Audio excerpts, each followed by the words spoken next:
contigo, nossa eterna gratidão.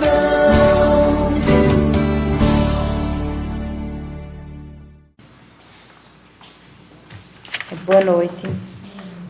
O evangelho de hoje é no capítulo 17. Sede perfeitos.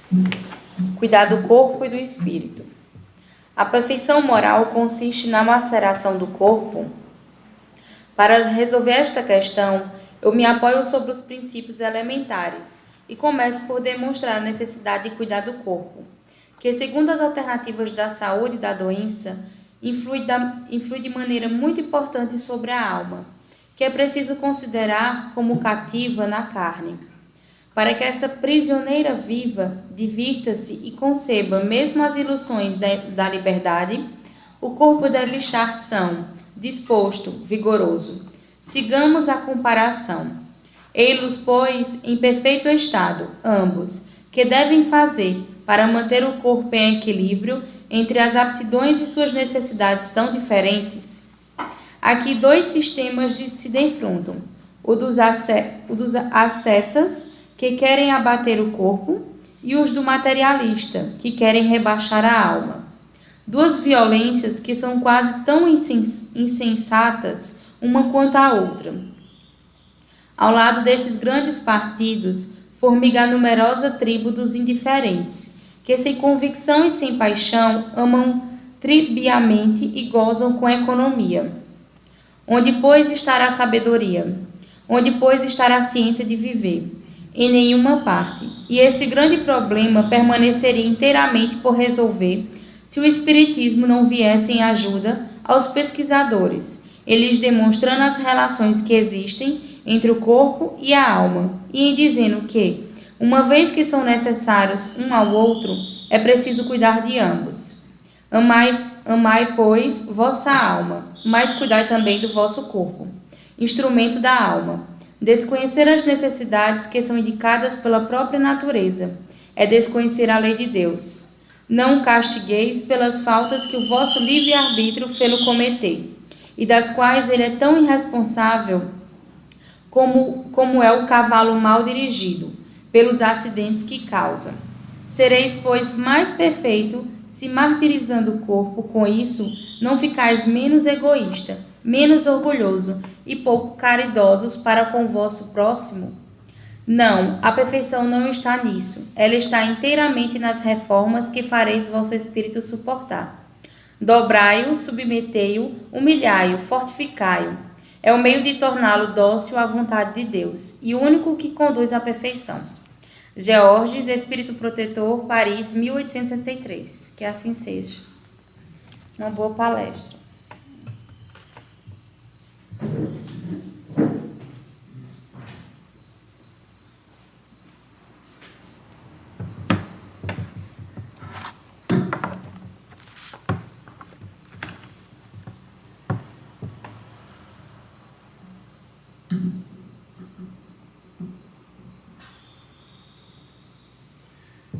Meus amigos, minhas amigas, meus irmãos, boa noite. É sempre um prazer e uma alegria estar aqui com vocês, para juntos aprendermos o que essa doutrina consoladora nos traz, facilitando assim, pelo nosso entendimento, a caminhada tão difícil e árdua que esta está no corpo da carne. A mediunidade é a faculdade que permite a um encarnado comunicar-se com o mundo dos desencarnados.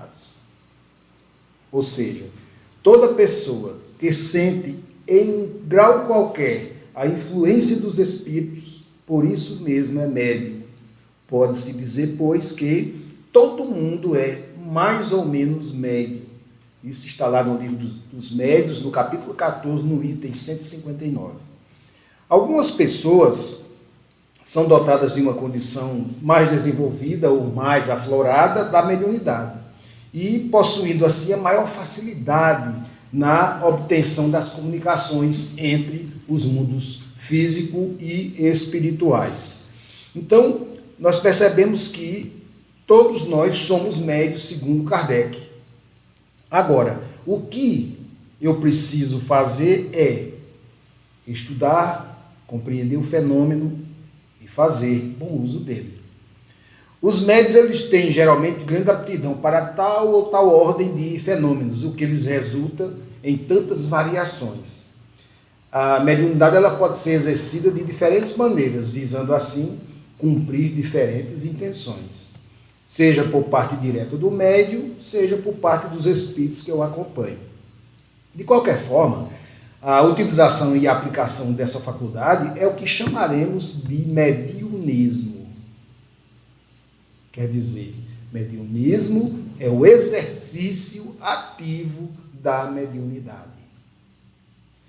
Gostaríamos de lembrar que a faculdade mediúnica ela não é exclusividade dos espíritas, não é? Pode ser encontrada entre os adeptos de mais diversas ciências e filosofias, religiões e caminhos espirituais, sem dizer até mesmo ocorre com aqueles que se dizem agnósticos ou ateus.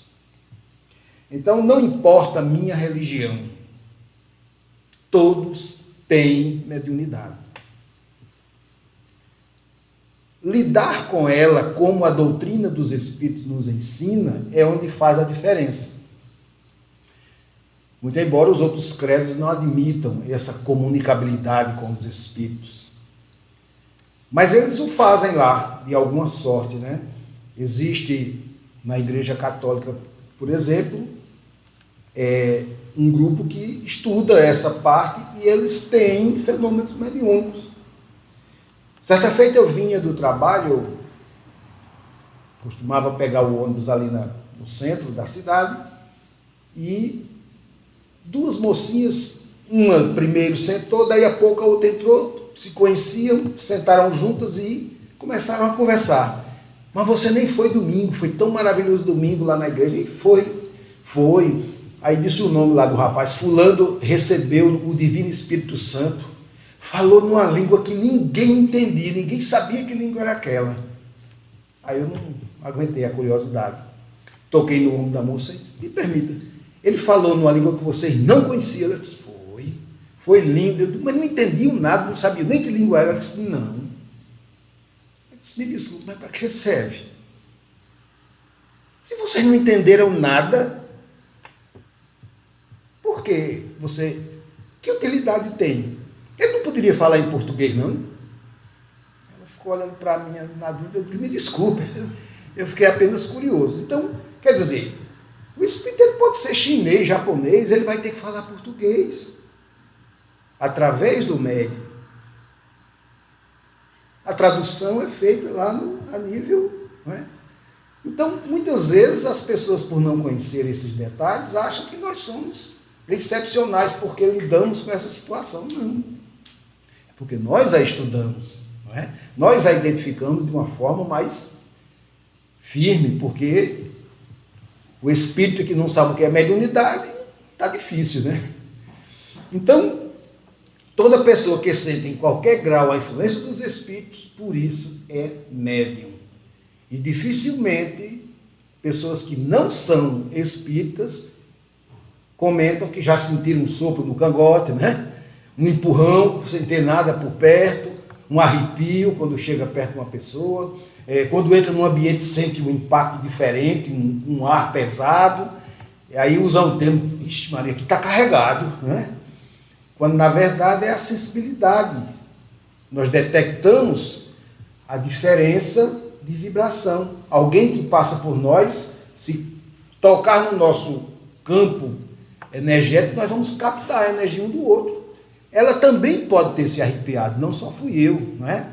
Então, são esses sinais que nos chamam a atenção para que estudemos e busquemos aí o conhecimento daquele modo, daquela forma mediúnica que eu trouxe como aptidão.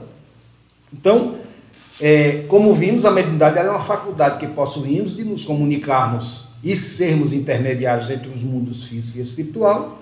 Então, praticamente as pessoas encarnadas são, portanto, médiuns, visto que, de alguma forma, já sentiram ou sentem essa influência durante seu dia a dia em suas vidas. A aversão por outra pessoa é uma situação vibracional. Às vezes você se aproximar de uma pessoa e dizer, essa pessoa tem uma vibração ruim, não é? Tudo são sinais, é uma percepção sua. A mediunidade, por exemplo, a psicofonia, que é falar, né? É igual para todos? Não, ela é psicofonia, mas cada um vai fazer da sua forma, porque cada um traz no seu corpo físico o material necessário para aquele desenvolvimento.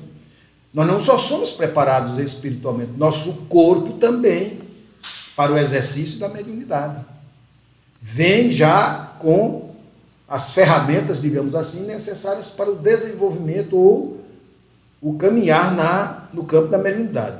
Então, todos nós, de alguma forma, já sentimos isso. Durante o sono, por exemplo, né? Todos nós já passamos pela experiência de nos encontrarmos com espíritos desencarnados que vêm, às vezes, nos trazer uma notícia, uma informação, ou até nos perseguir, né? Quem nunca teve um pesadelo, né? É horrível, você, às vezes, principalmente nós homens, né? Brigando, o camarada dá com tanta força na gente e você não consegue fazer nada com ele. É horrível a sensação, né? Ou então você está sendo perseguido, você corre e o outro lá andando lhe alcança. Então isso são formas que eles encontram de nos, digamos assim, maltratar, né? Nos deixar aperreados. E outros são sonhos maravilhosos que você acorda, que nem consegue pisar no chão, né? De tão leve, de tão animado com aquela situação, lembra firmemente de tudo e dos detalhes, né? Parentes, eu abracei ele, eu senti o abraço. Realmente você esteve com ele a nível espiritual. Porque nós sabemos que todas as noites o nosso espírito sai do corpo sem que morramos, né? Ele continua ligado por um fio tênue fluídico chamado cordão, né? Cordão de ouro ou de prata, existem aí várias situações, que é um cordão fluídico que nos liga. É ele que, se desligar, nós morremos. Mas não tenha medo que ele não se parte tão fácil não. Pensa num cordãozinho resistente, viu? Você sai daqui para outro país e ele estica, mas não parte. Ainda bem, né? Não acaba chegar com a tesoura. Só quem desliga ele são espíritos que já vêm preparados, são cientistas do mundo espiritual que vêm para fazer o desligamento na hora certa. Então, qual é a diferença entre mediunismo e mediunidade? Mediunidade é a faculdade. Mediunismo é a aplicação da faculdade. É o seu exercício. Então, alguém possui a mediunidade de cura, por exemplo, e a partir do momento que ele passa a trabalhar com essa mediunidade, aplicando aos necessitados de cura, ele estará exercendo o mediunismo, o que Kardec, na Revista Espírita, chamou também de mediunato, ou seja, a missão dos médiuns, né? Então, quem trabalha já no campo da mediunidade, ele exerce o mediunismo, ele está trabalhando na área que lhe compete. As incorporações que são ocorridas nos rituais do candomblé, quimbanda e umbanda diferem em algo das ocorridas em nossas casas espíritas? Vejam que pergunta. Já me perguntaram isso. E a resposta é: os chamados elementares, que são espíritos da natureza das falanges dos ditos orixás, eles podem incorporar em qualquer médium. Tanto faz onde ocorra o fenômeno mediúnico, ele será sempre um fenômeno mediúnico. Porque precisa de um médium. Senão o espírito vinha aqui e se materializava e falava. Mas para isso ele precisa de um médium também. Um médium de efeito físico para doar material para que ele se materialize. O que nós chamamos de ectoplasma.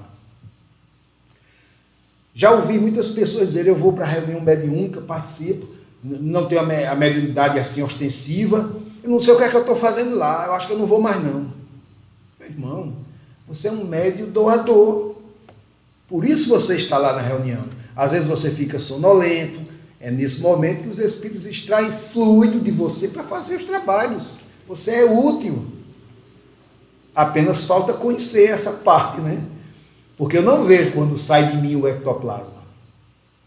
Mas já existem estudos comprovados, fotografados, saindo dos narizes, do ouvido, da boca, do médium, tipo uma massa branca, que é o que o espírito se utiliza para se vestir, para que seja visível e até tangível, né?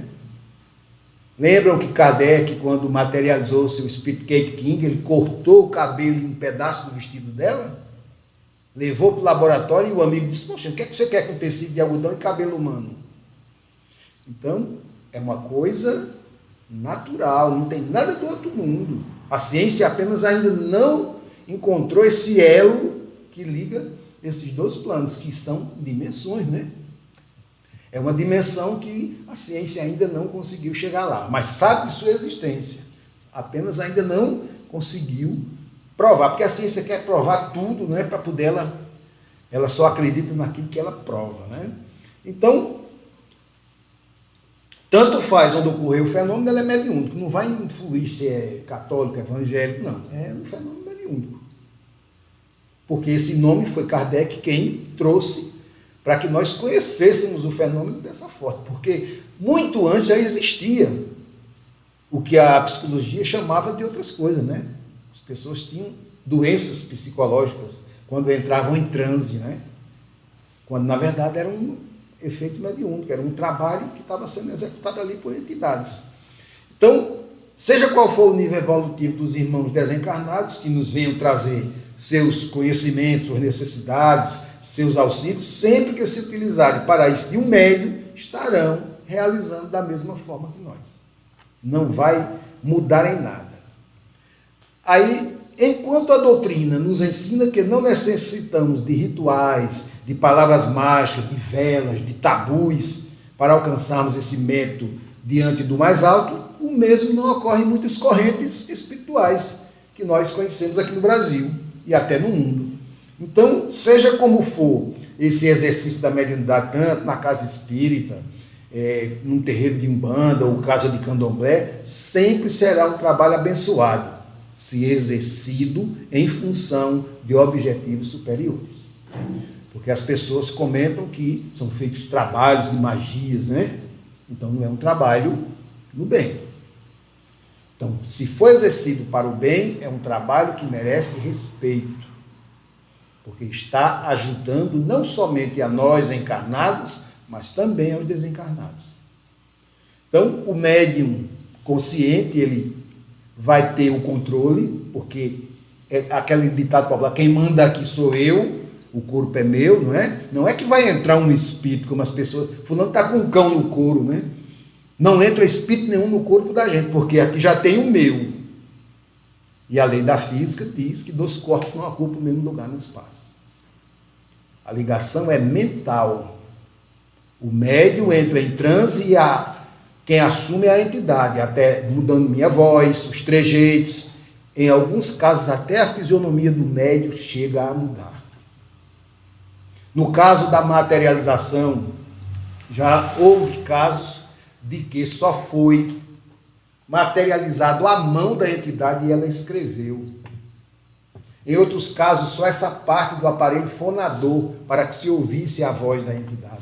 Então, são fenômenos científicos que precisam ser mais estudados, principalmente por nós espíritas, para entendermos como é que se dá esse processo maravilhoso. Então, ver um vulto, ouvir uma voz, não é histeria, não é nada disso que dizem por aí. Começa assim.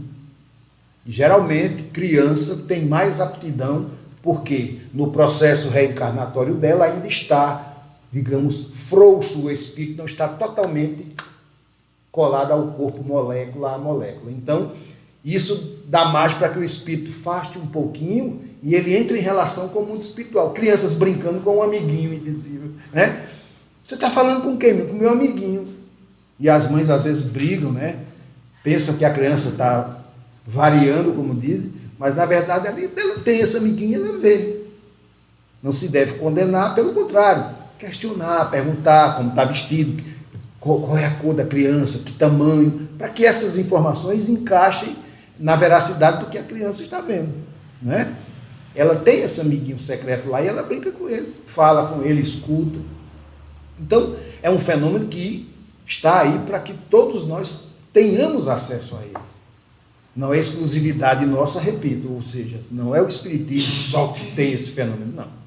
Vamos encontrá-lo em qualquer lugar do mundo. E o bom é isso, né? Então, quais os tipos de mediunidade? Na obra Dicionário Enciclopédico Ilustrado do Espiritismo, Metapsíquica e Parapsicologia, do confrade João Teixeira de Paula, ele nos aponta uma relação de 59 tipos de mediunidade diferentes.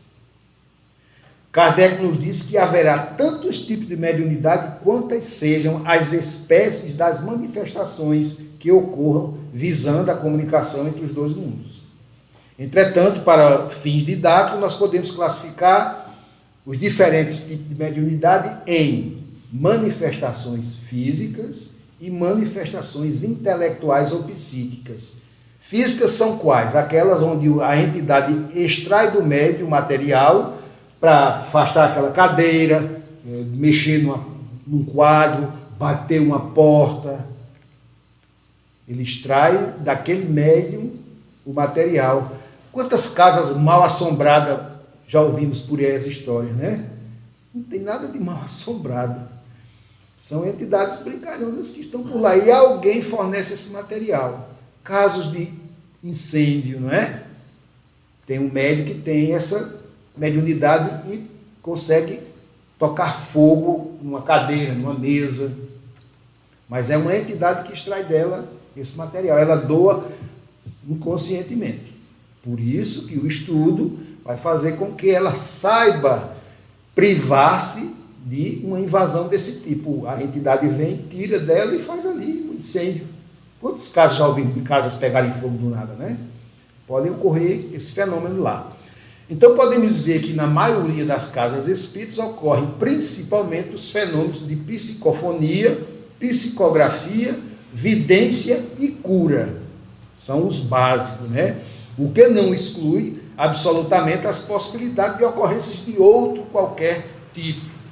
Apesar de não ser conhecido, mas não é serem raros, mas não é impossível de ocorrer. Comenta-se que Chico tinha, por exemplo, uma de suas mediunidades, era que ele recebia cartas das pessoas, das mães, né, buscando o auxílio. Ele, ao pegar na carta, ele já a lia, sem precisar de abri-la. Tem uma historinha que conta que Chico, toda tarde, ele ia numa banquinha de revista de um senhor lá, que era amigo dele há muitos anos, e ele pagava R$30, vamos supor, por revistas, mas não levava nenhuma. O motorista começou a perceber aquilo e perguntou: o seu Chico, o senhor vai ali, paga, mas eu não vejo o senhor levar nenhuma revista. Ele disse: é porque eu as leio lá. Então, enquanto ele conversa com uma, ele tateando a revista em cima da banca e está lendo. É uma mediunidade rara, não é? Mas existe. Então, daí em diante, como diz Kardec, muitas vão surgir porque, à medida que a evolução se dá, esse lado também evolui. Não é? Nós saímos do batido das mesas, né? Hoje já se escreve, computador já dá mensagem, celular. Está aí, para quem quiser ver. Mensagem em computador, mensagem em celular, mensagens em aparelhos de rádio amador. Está tudo por aí. As entidades se utilizam. Até porque tudo isso veio de lá, né? Esses computadores que nós usamos agora, imagino que eles usam lá. Deve ser top, hein? Porque esses nossos aqui já não estão acompanhando mais nosso nível intelectual. Aí vem a psicofonia, a faculdade mediúnica, em que a comunicação se dá por meio do aparelho fonador do médium. E é também chamada popularmente, apesar do termo nunca ter sido dito por Kardec, de incorporação, né? A gente usa muito a incorporação, não é bem o termo. E aí vem a psicografia, que é a faculdade mediúnica em que a comunicação se dá por meio da escrita. Chico, por exemplo, certa feita, deu uma comunicação escrevendo com uma mão de trás para frente e com a outra em inglês ao mesmo tempo. A gente escrever conversando com alguém já é difícil, imagine as duas, uma ao contrário e a outra em inglês, que Chico não sabia uma vírgula em inglês. É um fenômeno fantástico. Não é exibicionismo, é para mostrar que existe essa realidade. E que esse mundo espiritual é aqui, só que em outra dimensão. Estamos aqui em meio a eles. Nós usamos o termo lá, né? Mas é aqui. O que nos afasta é uma dimensão. Uma folhinha de papel. Então, se não estudarmos, se não nos debruçarmos na codificação para compreendermos todo esse processo, nem a mim mesmo eu vou me conhecer. Porque eu não vou saber lidar com os fenômenos que eu tenho. Por isso que a gente cobra que vamos estudar, minha gente. É tão gostoso, a gente descobre cada coisa, né? Quando, rapaz, é isso, olha que coisa tão fácil. Exatamente. Então, uma entidade mais sábia, mais inteligente, ela pode fazer uma brincadeira ou até uma grossura com o médium. Um ato involuntário de uma mão pode bater no rosto de alguém, um insulto. Lembra da história de Divaldo com a entidade máscara, que fez um cidadão dar um murro em Divaldo? Então eles mexem, eles conseguem fazer certas estripulias que nós ainda não lhe damos conta, né? Certa feita, um amigo meu estava se queixando que na casa dele as portas do armário batiam. E ele ia lá e não tinha porta batendo. Eu disse, meu irmão, estão brincando com você. Você foi a primeira vez, eles agora sabem que você vai todas para olhar o que é. Não tem nada de porta batendo. Isso é impacto que ele dá fluido e faz o som do barulho de prato quebrando, de xícara, de janela. Eles conseguem fazer. São inteligentes, né? Mas alguém doa a ele esse fluido para que ele faça. Então, tem espírito, coitado, que não sabe que pode passar por essa parede. Se a porta estiver fechada, ele não entra. Ou não sai. Mas ele pode passar por aqui. Nada disso aqui é barreira para ele. Não existe nada físico nesse mundo que os espíritos não atravessem. Então, tudo isso é um conhecimento que lá fora, talvez os outros créditos não saibam disso, né? Porque não estudam, não leem como nós fazemos com as informações que eles mesmos nos trouxeram através dos livros, né? Então tem a evidência também que ocorre por meio do maior desenvolvimento luminoso da nossa epífise. É uma mediunidade também rara. Pessoas veem só o vulto, outros veem embaçado e outros veem nitidamente. Dão detalhes da roupa da entidade.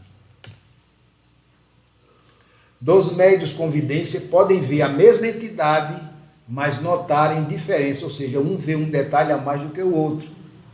Depende do aparelho, não é?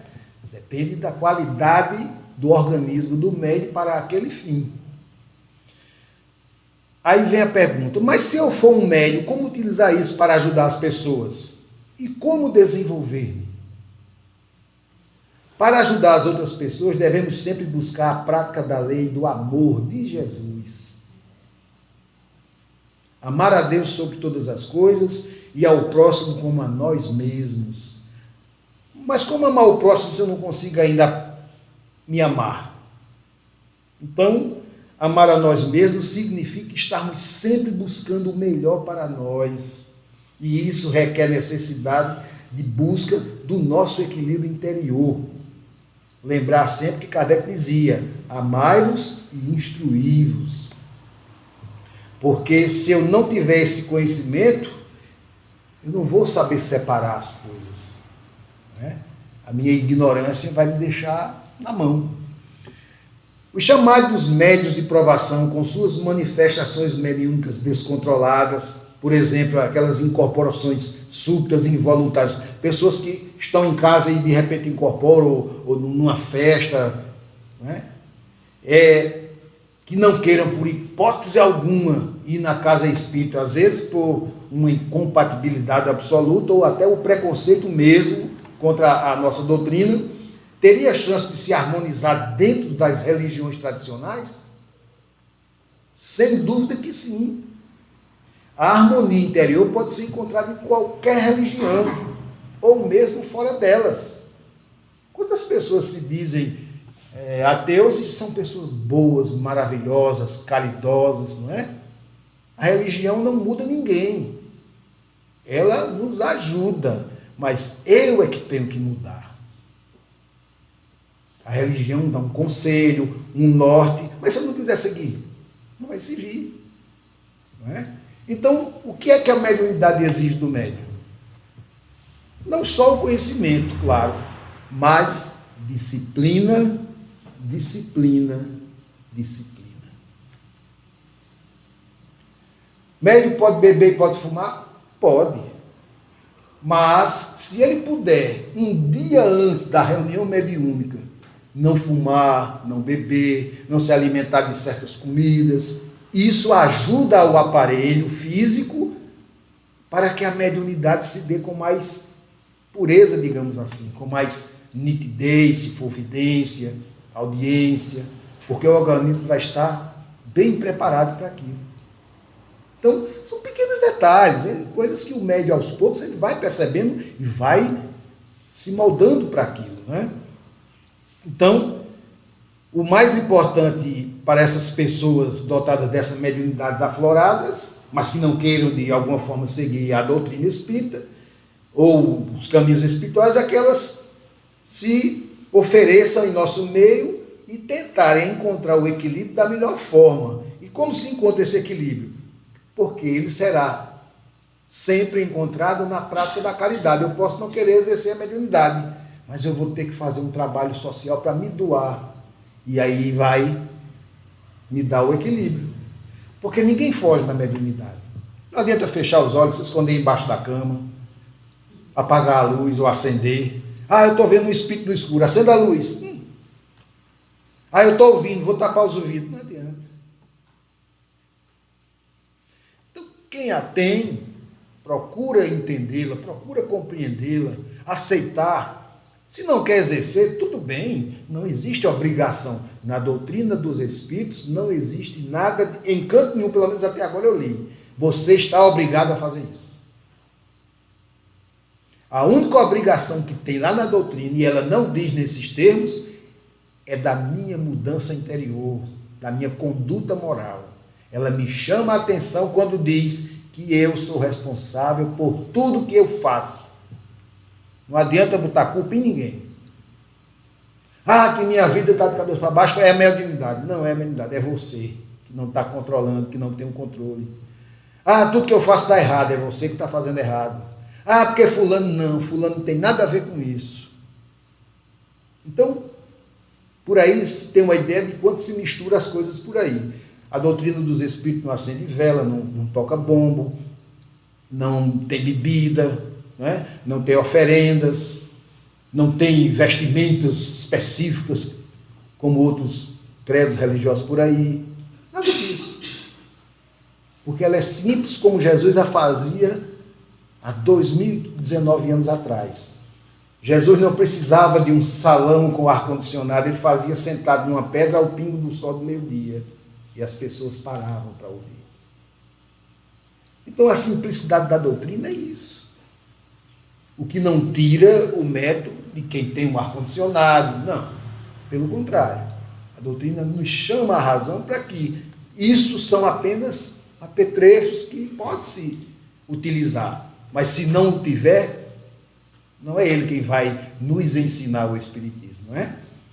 Então, cada um é consciente, cada um sabe onde está pisando, sabe pelo que está passando, porque a doutrina diz que todo médium é alguém que está bem endividado. Por isso que veio com a mediunidade para ressarcir aquilo que lá atrás eu cometi. É uma forma que eu pedi, não foi ninguém, fui eu mesmo. Eu quero ir como médico, eu trabalhar lá na Casa do Caminho. Aí eu chego aqui e não quero. Aí minha vida começa. Aí foi a Casa do Caminho, foi a Corrente de Esperança, foi. Não foi nada de. É você que não está controlando aquilo que é seu que você pediu, não é? Porque o primeiro beneficiado com a mediunidade é o médium. O bem que eu faço a quem quer que seja já saiu de mim, eu fui o primeiro a recebê-lo. Imagine uma entidade, coitada, sofrida, não sabe onde está, atordoada com a novidade para ela, porque quando a gente encarna ou desencarna, passa por esse transe, né? É como você chegar numa cidade que você não conhece, perdido, e alguém te dá a mão. Você quer ir para onde? Não é? Ah, eu estou com a dor. Tá, o hospital é aqui, eu vou lhe levar no hospital. É isso que a gente faz através da mediunidade. Socorre esses irmãos.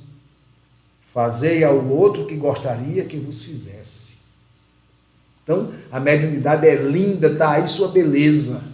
O médium não sabe quanta caridade ele faz durante o dia, até em pensamento. Sente a aproximação da entidade e ele aqui mentalmente já conversa com ela, já encaminha. Ajudou. Às vezes o médium passa o dia, vixe, eu estou que não aguento. É uma vibração de uma entidade que está se aproximando e ela já está captando a enfermidade daquele coitado. É só esperar o tempo certo para socorrer e amparar. O médium sente a dor da entidade, o médium sente o mau cheiro da entidade. Tudo isso. Quem é médium de trabalho na mesa mediúnica sabe do que eu estou falando. Então, imagine a situação que está aquela criatura e você a ajudou. Lembro da história do Bezerra de Menezes, que chegou no plano espiritual, estava lá acamado, se refazendo e ouvindo o burbúrio de muitas falas, né? Como se uma multidão estivesse falando lá fora, e pergunta à entidade que está com ele, que barulho é esse? Aí a entidade diz, vê. E ele chega à janela, tem uma multidão. E ele diz, quem são? E o Espírito diz, todos esses aqui você ajudou quando estava na Terra. Estão aí para te agradecer. Então, nós não sabemos a quantidade de entidades que nós ajudamos. Porque quando vem uma entidade através de um médium, numa reunião mediúnica, existem umas 10 ou mais, não se tem a precisão dessa quantidade, que estão ouvindo o que aquele está ouvindo e já se viu para todos eles. Então, não ajudei a só um. E isso é maravilhoso, não é? Você sai de casa, passa na esquina, está a entidade perdida, ela cola em você, aí você traz aqui para o Corrente de Esperança, ela entra bem recebida pelos irmãos, foi ajudada, você nem se tocou, mas você fez uma caridade, porque sua mediunidade o atraiu. No popular, o médium é como uma esponja ambulante, onde passa, é um imã, é uma antena parabólica, né? Onde passa. Então, se eu não tiver controle, não souber lidar com as situações, vou ficar um pouco, claro, óbvio, porque o coitado não tem culpa, né? Ele vê em mim uma saída, uma chance, uma oportunidade, e o médium não pode negar.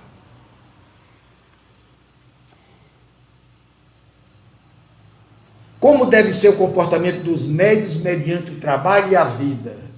O médium que deseja viver sua mediunidade com Jesus deve procurar levar sua vida da maneira mais honesta, produtiva e caridosa que puder, seja no trabalho profissional, no trabalho espiritual, na escola, entre os amigos que acreditem, entre os quais não acreditem também nos mesmos princípios. Ou seja, eu tenho um amigo que está passando por um problema, eu posso ajudá-lo sem dizer a ele que estou ajudando.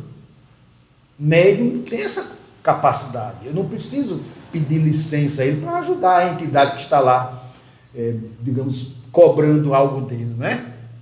Eu consigo captar e aí eu trago para a reunião mediúnica.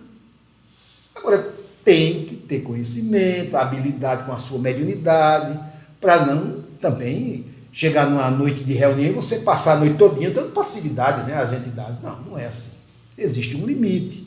Recomenda-se que numa noite de trabalho, cada médium, em média de 3 entidades. Porque, como eu disse, eu não só estou ajudando a uma, não é? De 3, digamos que eu ajudei a 30.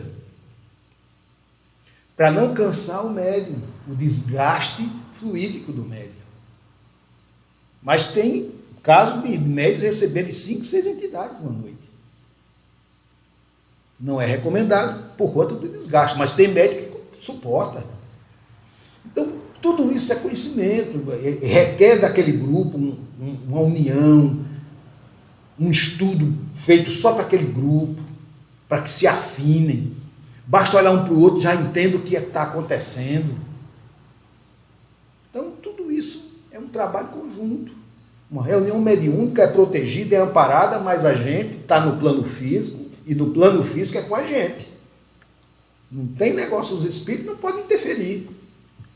No plano físico somos nós, é com a gente. A nível espiritual é com eles. Como há o intercâmbio, meu mentor, meu guia espiritual está aqui me ajudando, mas tem hora que eu preciso fazer minha parte. Aí é comigo. É onde eu vou mostrar meu conhecimento e aplicá-lo. Para isso é que existem as entidades que nos escolhem para certos trabalhos. Pode não ser desse, eu posso não ter nenhum conhecimento de leitura, nada. Mas no passado eu tive algo lá de interessante e a entidade me utiliza hoje, porque vai usar o conhecimento que eu trouxe do passado. Então, às vezes, a gente não entende. Por exemplo, Zé Arigó era um mecânico. E Dr. Flitz, aquela entidade muito conhecida, trabalhava com ele. O que quer dizer que Zé Arigó, em outro momento, deve ter sido um médico. E no momento do transe, ele faziam juntos, ou seja, o médium tinha a sua contribuição. Então, tudo isso é estudo, é para a gente entender. É um fenômeno magnético, fluídico magnético.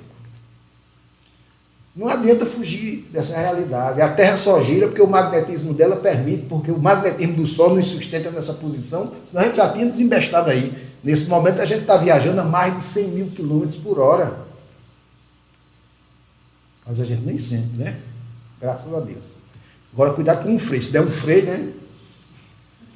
Então, para finalizar, vamos...